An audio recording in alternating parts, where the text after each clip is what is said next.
Holiness and personal conduct. The Lord also said to Moses, "Give the following instructions to the entire community of Israel. You must be holy, because I, the Lord your God, am holy. Each of you must show great respect for your mother and father, and you must always observe my Sabbath days of rest. I am the Lord your God.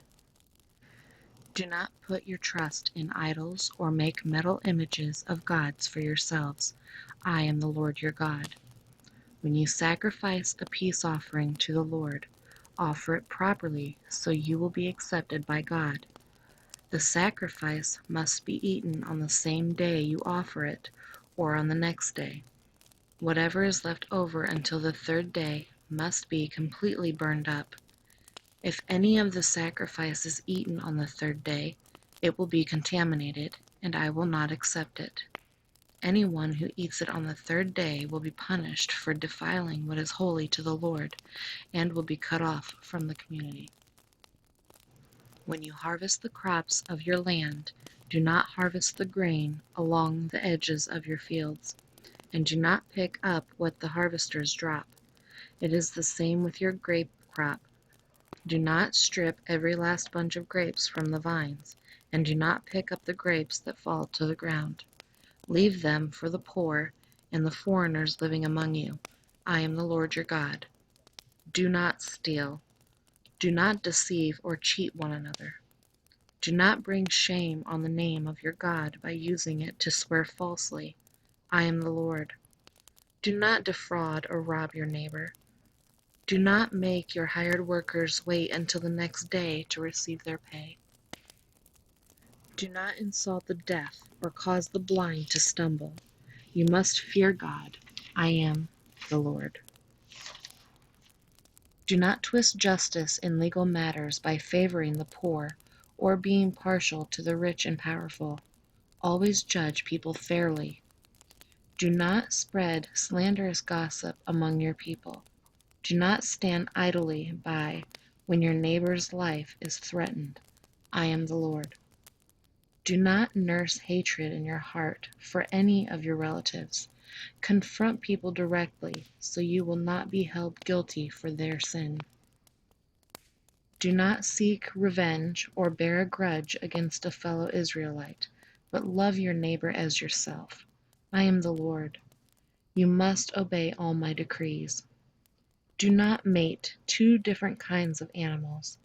Do not plant your field with two different kinds of seed. Do not wear clothing woven from two different kinds of thread. If a man has sex with a slave girl whose freedom has never been purchased, but who is committed to become another man's wife, he must pay full compensation to her master. But since she is not a free woman, neither the man nor the woman will be put to death. The man, however, must bring a ram as a guilt offering and present it to the Lord at the entrance of the tabernacle. The priest will then purify him before the Lord with the ram of the guilt offering, and the man's sin will be forgiven. When you enter the land and plant fruit trees, leave the fruit unharvested for the first 3 years and consider it forbidden. Do not eat it. In the 4th year, the entire crop must be consecrated to the Lord as a celebration of praise. Finally, in the 5th year, you may eat the fruit. If you follow this pattern, your harvest will increase. I am the Lord your God. Do not eat meat that has not been drained of its blood. Do not practice fortune-telling or witchcraft.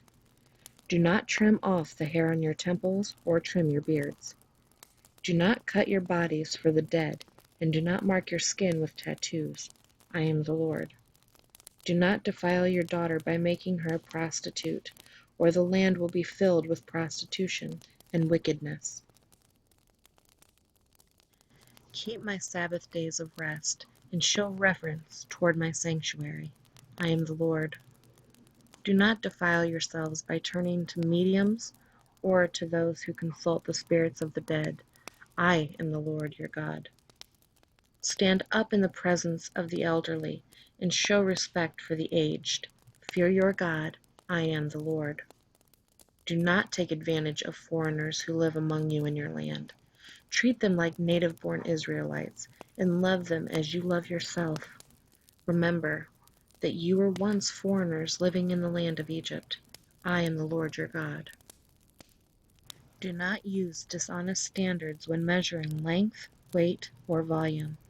Your scales and weights must be accurate. Your containers for measuring dry materials or liquids must be accurate. I am the Lord your God, who brought you out of the land of Egypt. You must be careful to keep all my decrees and regulations by putting them into practice. I am the Lord.